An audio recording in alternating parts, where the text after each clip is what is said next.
Assalamualaikum wa maratulahi wa barakatuhu. This is Professor Amir Salman Mahumanoy of the Islamic Council of the Philippines and the City of the Manobo Tribe of the Agusan del Norte. Tonight, I would like to thank the Universal Peace Federation for having me to discuss about the discourse about religion building harmonious ecumenism.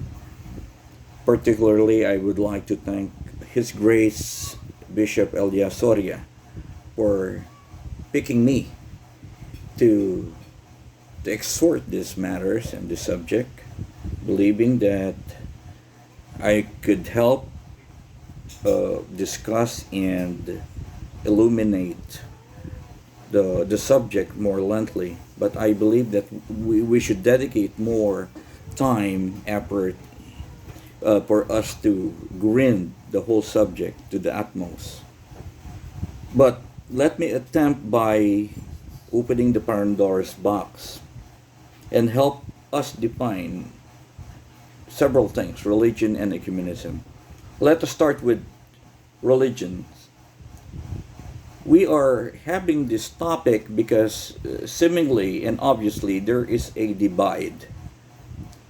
This divide is a silent inner insolence that reflects identity and difference among us humans.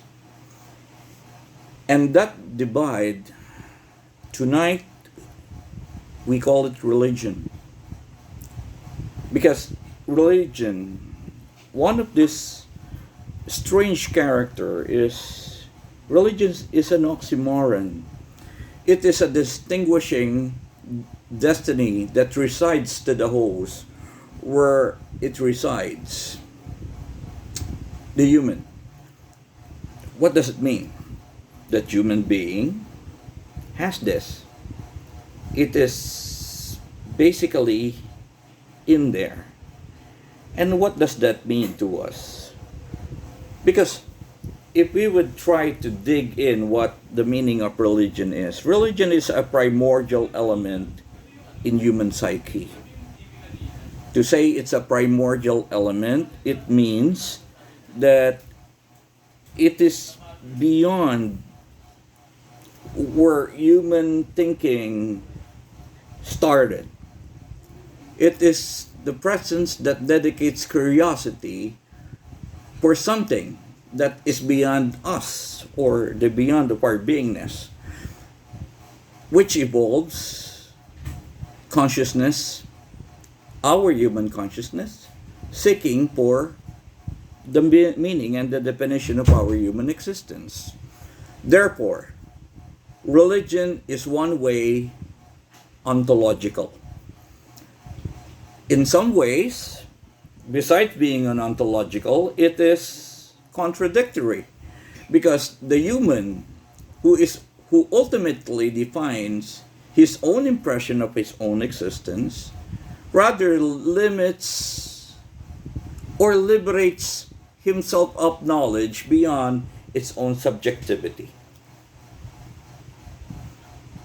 And these are the pitfalls of this quandary. Pitfalls are mostly trapped in the nature of humans as social and political beings. The similarities of subjective experiences is actually the temptation that institutionalizes religion. And once religion is institutionalized, it becomes a basic organization similar to what we're having today. It's basically a social club. With this condition, dogmas, tenets, doctrines actually competes from one another.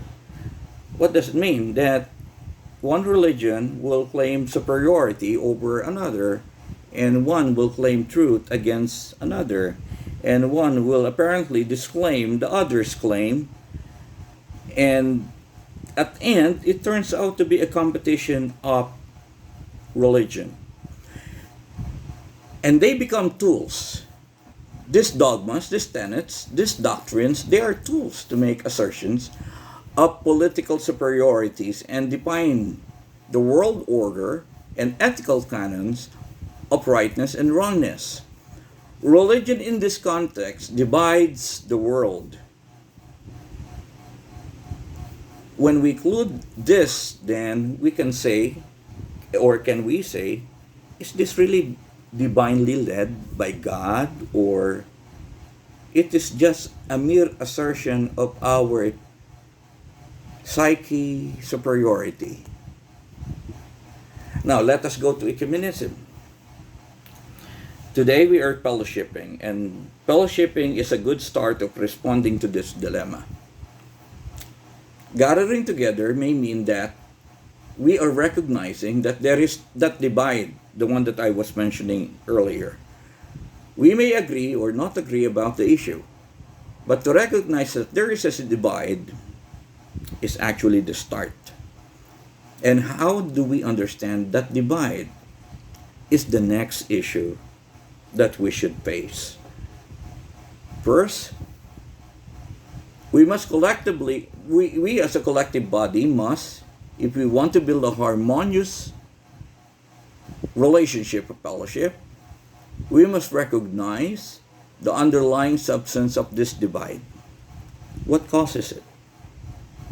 Who predicated it? What is the intention of this division? Number two, we must suspend our personal and exclusive rules to discover common sense that leads to the rule of thumb. We must find that agreement. We must single that out. We must suspend. We must put a stop on telling ourselves that we are right and they are wrong. Because if we will not tell them that, or we will not tell ourselves that, then there will not be an end to this conflict. Third, we must be conscious with conscience. What do I mean by that? There should be a very conscious presence in ourselves that our conscience would be the one that dictates the direction of the way we think and the way we feel. This is the universal ability of man that could be trusted. Because if we would put our trust on subjective religiosity, then we will disagree. Because once we attempt to assert religious impressions, this would lead us to trajectory of bewilderness. We will get lost because nobody will say that I am wrong. Nobody will admit that you are right. And because once we do that, it is the end of our own religion. And last, therefore, we must not use religious methods to solve religion, to solve this divide, if we really desire to end this division. Just like what I said earlier, it could have added to the confusion because the shortness of this talk shall not really answer the subject that I was asked to speak about. But right now, since I'm opening that Pandora's box to you, I am leaving you a challenge that there's is too much effort that we should work and build for us to work on not just harmony, but to find peace and to find truth. I am not suggesting uniformity, but what I'm suggesting is that we as thinking beings see religion and watch religion shapes the world that we're living in. Thank you very much for the moment and the minutes that you gave me. And again, may I greet the entire Federation in the celebration of our fellowship tonight. Thank you very much. Good night.